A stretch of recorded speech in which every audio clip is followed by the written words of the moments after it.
소장님, 오늘은요, 제가 감히 이런 질문을 좀 해보려고 합니다. 뭐 밸런스 게임처럼 내가 지금 꼭 집을 사야 한다면, 대구, 서울, 네. 지금 꼭 집을 사야 한다면 소장님의 선택은? 무조건 사야 된다라고 한다면 일단은 말리고 싶지만 사야 된다라고 한다면 저는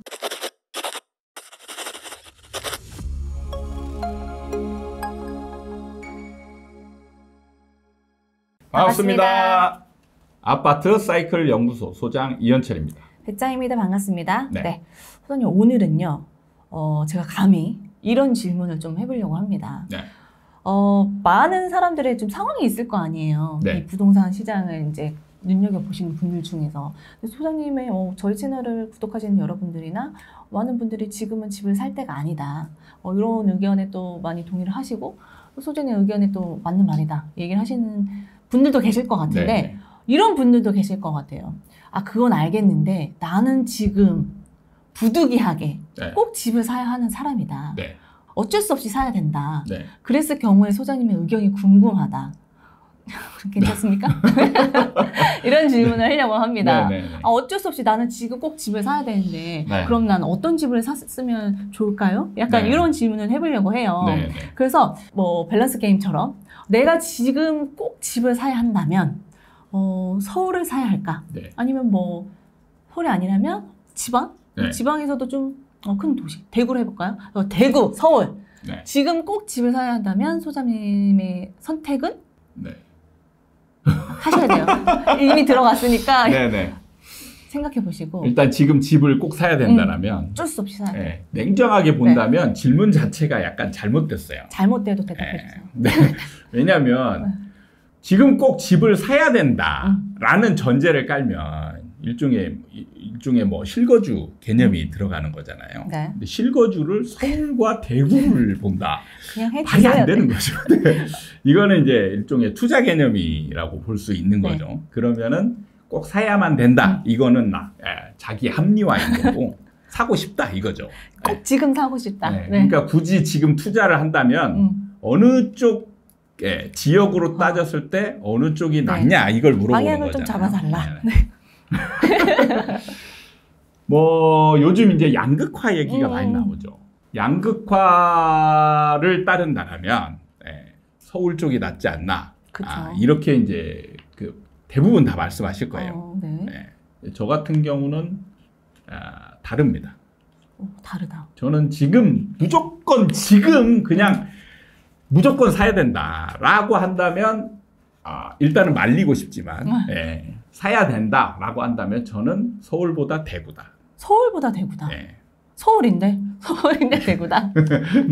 방금 전에 양극화 말씀하셨잖아요. 네. 일단 양극화에 대한 잘못된 상식, 이거는 저희가 영상으로 이미 이제 한번 올렸으니까 양극화에 대한 영상을 안 보신 분들은 한번 찾아보시길 바라고, 여기서 한 번 더 언급하자면 양극화에 대한 잘못된 상식이 뭐냐면 좋은 지역은 계속 올라간다. 그리고 지방이나 이런 데들은 계속 떨어진다. 이런 견해가 있는 거예요.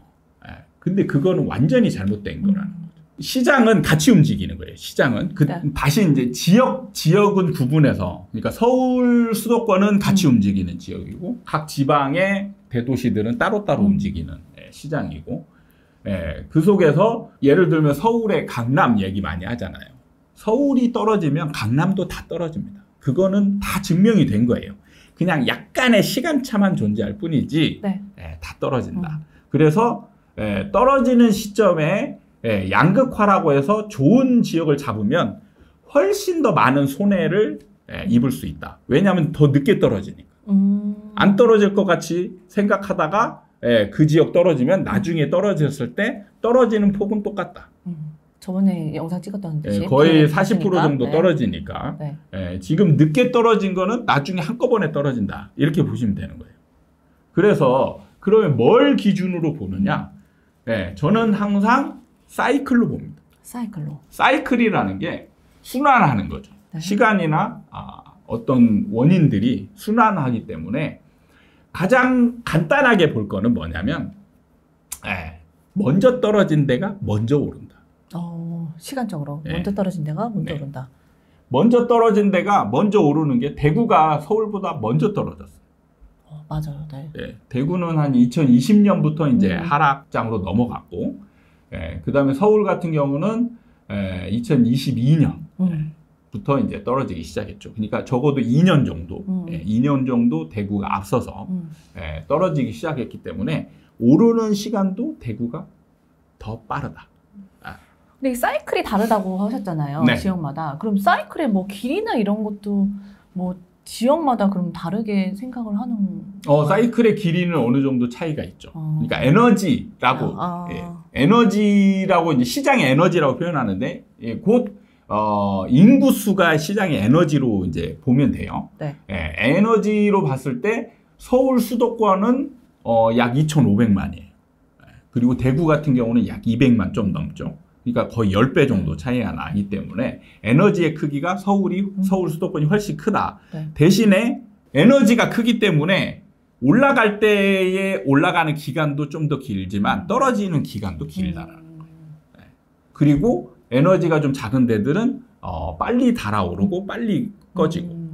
그래서 기간적인 차이가 있기 때문에 빨리 떨어졌잖아요. 네. 그러면 좀 더 빨리 올라가겠죠. 그러면은 올라갈 때 적어도 한 3년 정도 차이가 날 수 있다. 이렇게 보시면 될 것 같아요. 네.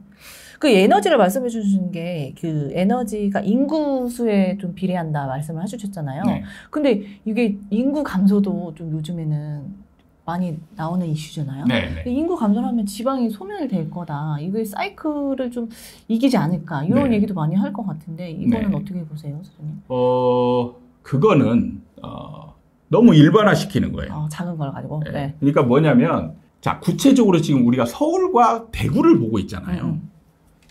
그러면 대구 인구가 일단은 첫 번째, 서울 인구는 늘고 대구가 줄어든다. 이렇게 볼 거냐. 그 다음에 같이 줄어들 거냐. 이렇게 보는데 많은 사람들이 이렇게 보는 사람들이 많죠. 인구가 줄어들 때 이제 도시 집중화라고 해서 지방은 줄어들고 네. 서울 수도권은 올라갈 거다. 이렇게 얘기하잖아요. 이게 잘못된 거예요. 일단은 막 인구가 갑자기 지금 내일 당장 우리나라 인구의 절반이 뚝 해가지고 없어지는 게 아니잖아요. 네. 서서히 순 우리말로 시나브로라고 합니다. 시나브로. 시간이 걸린다. 시나브로 없어지면 이게 뭐냐면 순환이라는 게 생겨요. 순환. 그러니까 어느 한 지역만 이렇게 막 없어지는 게 아니고요. 이게 돌고 도는 거예요. 돌고 돌면서 그러면 어떤 현상이 생기느냐? 지방에서도 도시 집중화는 생기는 거예요. 지방 안에서도. 그렇죠. 그러니까 지방 안에 경북이 있잖아요. 네. 경북 지역에서도 시골, 대구를 둘러싼 주변에 시골 군 지역이 있을 거 아니에요. 네. 이런 지역들은 이제 노인들 위주로 살고 있잖아요. 그럼 노인들이 돌아가시고 나면 이 지역을 채워줄 사람들이 거의 없게 되는 거죠. 기반 시설이 없는 지역들은 빨리 인구가 감소하는데 네. 대구 같은 지역들은 인구가 소멸할 지역은 아닌 거예요. 그거를 너무 빠르게 그러니까 시간차를 두지 않고 그냥 관념적으로 받아들이는 거예요. 관념적으로. 구체적으로 검증하거나 생각해 보는 게 아니고 관념적으로 인구가 줄어드니까 지방은 소멸하겠지. 그 지방에 대구도 포함된다라고 생각하는 거예요. 아무 의미가 없습니다. 서울하고 대구는 일단 인구 감소 추세나 이런 거는 제가 볼 때 크게 별반 차이 없이 비슷한 비율로 줄어들지 않을까 이렇게 생각이 들고요. 자, 두 번째 문제는 또 그거에 문제가 있는데 인구가 줄어들면 무조건 집값이 떨어지냐. 이걸 또 검증을 해봐야 되는 거예요. 근데 제가 첫 번째 책에서 대구를 예로 들면서 그게 일치하지 않는다라는 걸 증명을 했어요. 왜냐하면 대구 같은 경우는 실질적으로 2000년 초반부터 인구가 줄기 시작해서 계속 지금 감소하고 있어요. 240만 명에서 지금 쭉쭉 줄고 해가지고 230만까지 떨어졌어요. 그러니까 인구가 준다라고 해서 집값이 떨어진다라는 논리를 피는 거는 잘못됐다라는 거예요. 그러니까 인구가 주는 정도가 집값에 미칠 만한 요인이 될 정도로 줄어드는지. 그러니까 군 단위, 예를 들면 군 단위가 지금 막 예를 들면 이제 보통 5만 명 이하가 이제 군이잖아요. 근데 거기에 살고 있는 사람들이 노인들이 막 돌아가서 5만이었는데 2만이 되거나 3만이 뭐 이렇게 되거나 그러면 막 어마어마하게 줄어들잖아요. 그럼 이런 건 이제 빈집들이 남아 돌면서 투자자들이나 이런 사람들이 안 들어오겠죠. 그러니까 이런 지역들은 집값이 폭락할 수 있어요. 근데 대구 같은 경우는 그런 정도의 비율로 주는 게 아니고 한 10년 지났을 때 한 10% 정도 주는 비율로 줄어들기 때문에 이게 줄어드는 동안에 그냥 우리는 생각할 때 이렇게 생각하죠. 집을 살고 있으면 그대로 있는 걸로 생각하잖아요. 그리고 어느 한 집이 생기면 요즘 빈집. 지금 여러분이 생각을 너무 잘못하고 있는 거예요. 순환이 되는 거예요. 순환. 네, 순환이라는 게 뭐냐면 빈집이 생겼어요. 그럼 그 빈집을 누군가가 채워요. 빈집이 생기면 누군가가 계속 채우면서 돌고 계속 도는 거예요. 빈집이 생기지만 그러면서 빈집이 어디 생기느냐? 외곽의 슬럼화된 지역에 집값이 영향을 주지 않을 만한 지역에 빈집들이 생기는 거예요. 그럼 어떻게 돼요? 집으로 채워진 지역들은 영향을 안 받겠죠. 그러니까 극단적인 예를 들자면 이런 거예요. 옆에 시골에 빈집이 생겼어요. 그럼 얘가 도시에 있는 지역에 집값을 떨어뜨리는 요인으로 작용을 해요? 안 해요? 안 해요. 안 하죠. 네. 그건 맞아요? 믿어요? 그럴 것 같은데? 네. 그러니까 집이 빈집이 생겼다라고 해서 이게 집값이 무조건 떨어진다라는 논리를 피는 거는 완전히 집에 대한 부동산에 대한 이 시각이나 견해가 잘못된 거예요. 네. 네. 집이 빈집이 생겨도 집값에 전혀 영향을 주지 않는 집들이 있어요. 일단 인구가 줄어드는 초반에는 그런 집들 위주로 생긴다는 거예요. 순환하면서 걸러. 이게 이제 필터링 현상이라고 하죠. 네. 필터링 현상이라고 해서 돌면서 필터링이 되는 거예요. 그래서 우리 그 쓰레기 걸러내듯이 집도 약간 빈집이 생겼을 때 그런 집 위주로 걸러지기 때문에 그 인구가 사실 집값에 엄청난 요인으로 작용하는 게 아니에요. 뭐 서울 혹은 대구라고 했을 때 많은 사람들이 뭐 양극화, 뭐 인구 네. 감소로 하는 이유로 서울을 많이 골랐는데 네. 이거의 문제점을 다 짚어주신 것 같아요. 네. 그래서 대구를 고르는 이유가 사이클을 보시는데 사이클이 먼저 떨어졌다. 그래서 네. 먼저 떨어지는 게 먼저 오르기 때문에 대구를 선택하셨다. 얘기를 했는데 또 다른 뭐 이유가 있을까요? 없어요. 없어요. 딱 그거 네. 사이클만. 올라갈 지역은 올라갈 거기 때문에. 그러니까 사이클이라는 건 뭐냐면 떨어졌으면 일정 기간 떨어지면 그 다음에 올라간다거든요. 네. 물론 그 안에는 네. 원인들이 굉장히 많이 있어요. 제가 그냥 생략을 한 거예요. 네. 그냥 왜냐면 여기서 설명하려면 제가 강의로 지금 이걸 다 설명하는 게 100시간짜리예요.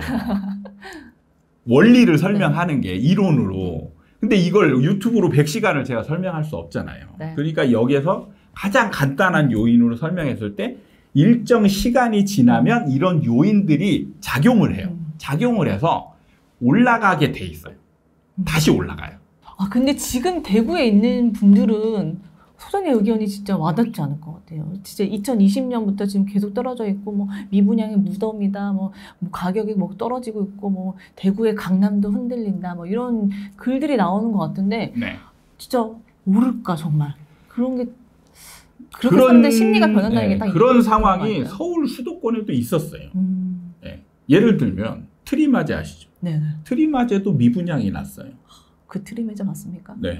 미분양이 나서 안 팔렸잖아요. 그래서 얼마 전에 연예인도 그죠? 맞아요. 얼마에 샀다 단돈 1억 5천에 샀다 이거잖아요. 맞아요. 그 사람이 왜 1억 5천에 살 수 있겠어요? 아무도 안 사는 거예요. 1억 5천에 파는데. 내가 샀어야 돼. 아무도 안 산 거예요. 그 네. 정도로. 그렇다라면 뭐냐? 서울시장도 엄청나게 죽어있던 시장이 있었다라는 거예요. 그걸 사고 났더니, 그러니까 용기 있는 사람인 거죠. 그렇죠. 네. 용기 있는 사람이, 그러니까 이게 돈도 있어야 용기도 생기는 거예요. 돈 없는 사람은 내가 이거 잘못 샀다 물리면 내가 이거 전 재산 다 날아가는 거 아니야? 이런 걱정하면서, 야, 저거 사도 괜찮을 것 같긴 한데, 그런 느낌이 들면서 주저하면서 못 사는 거잖아요. 그러니까, 서울 수도권도 지금의 대구처럼 똑같은 그런 암흑기가 있었어요. 그 암흑기를 지나고 나니까 미친 듯이 상승했잖아요. 네. 네. 그리고 대구도 이 암흑기 이전에 호황기, 엄청난 폭등기가 있었고 그 폭등기 이전에 또 어마어마한 암흑기가 또 있었어요. 지금과 같은 암흑기가 또 있었습니다. 네. 그래서 저 분양을 이제 제가 업으로 삼을 때 제 선배들, 네. 선배 분양 상담사들이 제가 이제 저는 서울에서 시작을 했지만 다 대구에서 올라왔어요. 갑자기 막 사람들이 네. 막 미친 듯이 서울로 막 처음에는 별로 없었다가 그래서 어디서 왔더니 다 대구에서 미분양 아파트 다 팔고 왔다는 거예요. 전국 단위로 돌아다니지. 네, 그러니까 분양하는 사람들은 이제 현장이 많지 않다 보니까 현장이 돈 되는 현장들을 찾아서 이제 전국으로 그래서 숙소 생활하면서 네. 이렇게 돌아다니는 거예요. 그래서 대구에서 미분양 났던 거 다 팔고 올라왔다. 그리고 그 후로 얼마 안 있어서 이제 몇 년 안 있어서 대구가 집값들이 쫙 올라가기 시작하더라고요. 그러니까 사이클이 다 있다 진짜. 이게 시간차만 있을 뿐 각 지역마다 사이클이 있고 떨어지면 오르는 게 있다. 네. 이게 진짜 그걸 봤을 때 많은 사람들이 다 당연히 서울이지 왜 대구로 가? 약간 이런 질문에 소장님은 전 다릅니다. 그러니까 이론이나 상식이 이 제대로 되어 있는지를 그리고 내가 그 순간에 그게 맞는지를 검증을 해봐야 되는데 우리는 검증을 하지 않고 그럴싸한 용어나 멘트 이런 것들을 그냥 고지고대로 받아들이는 게 제일 문제예요. 양극화를 제대로 하자면 좋은 거는 떨어지지도 않고 계속 올라가고 그잖아요. 네. 네. 안 좋은 거는 계속 떨어지고. 근데 지금 전국에 있는 모든 집이 안 올라간 집이 없어요. 저는 전주에 살 때 네. 진짜 외곽. 전주의 완전 외곽. 그러니까 전주도 아니에요. 완주군이라고 해서 네. 전주를 둘러싼 경기도처럼 네. 전주가 이 서울 경기도하고 거의 똑같아요. 네. 그러니까 서울을 경기도가 완전히 360도 둘러싸고 있잖아요. 네.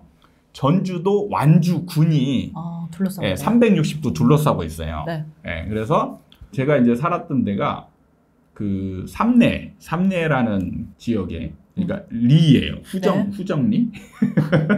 근데 주변에 집들이 없어요. 집이 없고 논 한가운데에 한 500세대 정도 집이 있는 거예요. 네. 근데 이게 제가 살 당시에 24평. 네. 24평이 3,800만 원. 전체 금액이 평당이 아니고 네. 전체 금액이 3,800만 원. 그리고 이게 그때 당시엔 저는 이제 부동산을 잘 모를 때니까 좀 떨어져도 돈이 워낙 금액이 작으니까 그냥 편하게 아파트 산다 생각하고 거기는 저기도 안 다녀요.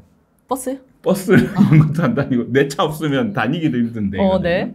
그러니까 버스 타고 버스 내리고 한참 걸어 들어가야 되는 그런 데인데 이게 8천만 원까지 올랐어요. 2배로 넘게 올라가네요.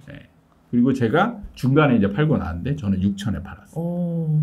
그러니까 이런 집을 보면 여러분은 아마 이런 집 사라고 하면 절대 안 살 거예요. 왜? 올라갈 이유가 없는 집이에요. 올라갈 이유가 없는 집인데 올라가요. 여러분이 생각하는 가장 안 좋은 집에 해당하는 그런 집이 이런 거예요. 심지어는 원룸 아파트들이 있어요. 원룸 아파트. 원룸 아파트 딱 진짜 제가 옛날에 인터넷 기사할 때 15평, 10평 이런데. 아니 그거보다 작아요. 그 신혼부부들 정말 돈 없는 신혼부부들이 거기 와서 이제 머물다 가는 매매가가 1,200만 원이었어. 이게 언제 쪽인가? 매매가가 1,200만 원이고 월세가 수익률로 치면 한 3, 4% 정도 나오는 월세가 있었어요. 그래가지고 이런 거는 투자해도 괜찮겠다. 너무 괜찮은데? 프로가 넘다니. 근데 이런 게 매매가 안 됐었어요. 아무도 안 사는 거예요. 안 사는데 얘가 나중에 보니까 2,400만 원, 한 3,000만 원까지 오르더라고요. 그러니까 사이클만 되면 다 오른다. 그렇죠. 진짜. 다 오르기 때문에 여러분이 평가하는 공부하는 방법이 너무 잘못됐다 이거죠. 지역만 공부해서는 절대 안 된다. 그 지역이 속한 시장을 공부해야 된다 이거예요. 그래서 양극화에 너무 현혹되지 말고 양극화의 원리를 제가 그 영상에서 제대로 깨우쳐 줬으니까. 그러니까 양극화를 제대로 이용하는 건 뭐냐면 올라갈 때 내가 사려고 하는 그 시장에 좋은 지역을 사면 금액이 이제 더 많이 올라가는 건 맞아요. 근데 금액적으로 더 많은 거지 비율로 보면 똑같아요. 맞아요. 그러니까 예를 들어서 극단적으로 10원에 샀느냐 1억에 샀느냐 그러면 얘가 둘 다 2배씩 올랐어요. 그러면 얘는 20원이 되는 거고 얘는 2억이 되는 거잖아요. 그러면 내가 올라간 금액은 얘는 10원밖에 안 올랐어요. 얘는 1억이 올라간 거예요. 그럼 우리는 역시 여기는 10원밖에 안 올랐어. 근데 이거는 1억이나 올랐어. 이렇게 따지는 거잖아요. 네. 이게 지금 양극화인 거예요. 이게. 이 양극화를 지금 잘못 이해하고 있는 겁니다. 근데 비율로 보면 둘 다 2배 오른 거예요. 그래서 우리는 뭘 사야 되느냐? 내가 살 수 있는 돈으로 가장 좋은 거를 사면 되는 거예요. 소장님한테 들으면 되게 다 단순하고 간단 명료하거든요. 막상 실행에 오면 이게 그거였나? 이게 막 헷갈리면서 주저주저하게 되는 것 같아요. 그러니까 잘못된 이 버릇이라고 하죠. 버릇이 고치기 힘든 것처럼 상식, 잘못된 상식은 정말 고치기 힘들어요. 그래서 여러분들이 제대로 된 돈을 벌기가 어렵다. 이게 이제 문제인 거죠. 오늘 영상을 보시면서 좀 다시 생각을 해보시는 게 좋을 것 같아요. 더불어 양극화 영상을 보시면서 이 양극화에 대한 잘못된 이 상식을 좀 깨우치는 시간을 가지셨으면 좋을 것 같습니다. 네. 오늘 이렇게 마무리하도록 하겠습니다. 도움이 되셨다면 구독과 좋아요 부탁드리고요. 다음에 도움이 되는 영상을 가지고 또 찾아뵙도록 하겠습니다. 감사합니다.